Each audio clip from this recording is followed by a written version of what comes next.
आज के इस क्लास में जानेंगे विदेशी सहयोग का अर्थ, मीनिंग ऑफ फॉरेन कोलैबोरेशन। अब देखो फॉरेन कोलैबोरेशन क्या होता है या विदेशी सहयोग क्या होता है। तो विदेशी सहयोग जो है निवासी या घरेलू, ठीक है, चाहे निवासी हो या घरेलू लोग हों, और गैर निवासी चाहे गैर निवासी हो या विदेशी संस्थाओं के पारस्परिक लाभ के लिए गठित एक गठबंधन होता है। ठीक है, मतलब क्या होता है कि जितनी भी विदेशी संस्थाएं होती हैं उनको हेल्प करने के लिए विदेशी सहयोग को बनाया जाता है, जो एक सहमति युक्त कार्य या सामूहिक रूप से परियोजना के कार्यान्वयन के लिए बनाया जाता है। ठीक है, चाहे वो सामूहिक रूप से कार्य को कर रहे हों, ठीक है, या किसी अन्य परियोजना के रूप में कार्य को कर रहे हों।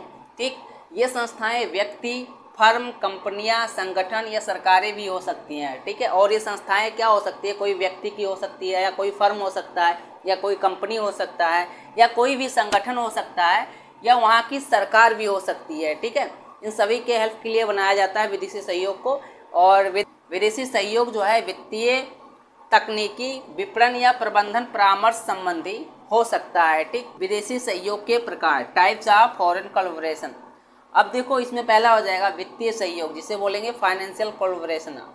अब वित्तीय कोलैबोरेशन या वित्तीय सहयोग क्या होता है कि जब मेजबान या होस्ट देश में, ठीक है, विदेशी निवेश का प्रवाह होता है या प्रयोग होता है तो उसे क्या कहते हैं, वित्तीय सहयोग कहते हैं। यह जो है निम्न तरीकों से हो सकता है। पहला हो जाएगा शेयरों पर लाभांश के बदले जो है विदेशी कंपनियों द्वारा घरेलू कंपनी के स्वामित्व वाले शेयरों की खरीद। दूसरा नंबर हो जाएगा ऋणों पर ब्याज के बदले घरेलू कंपनी को विदेशी कंपनी के द्वारा दी गई लंबे टाइम के लिए जो लोन होता है या ऋण।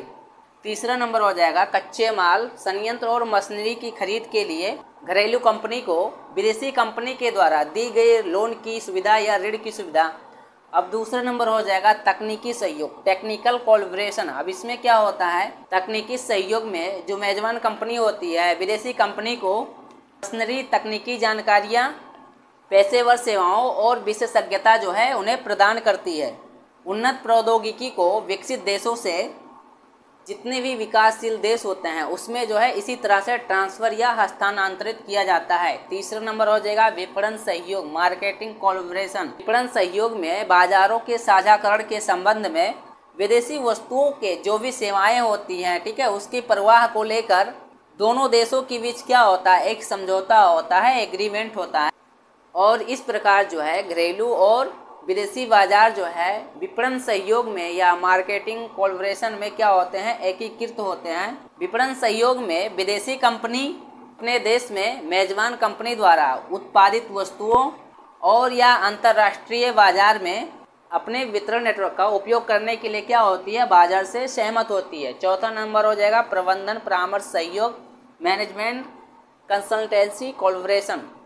प्रबंधन जो है परामर्श सहयोग में विदेशी सहयोग कंपनी जो है मेजबान देश में कंपनियों को प्रबंधन अर्थात मैनेजमेंट से संबंधित जो है परामर्श देती है और मेजबान देश के ग्राहकों के द्वारा दी गई प्रतिक्रिया पर कार्य करती है। अर्थात मतलब जो वहाँ के कस्टमर होते हैं, ठीक है, उनका फीडबैक क्या होता है, ठीक है, उस पर जो है ये कार्य करते हैं।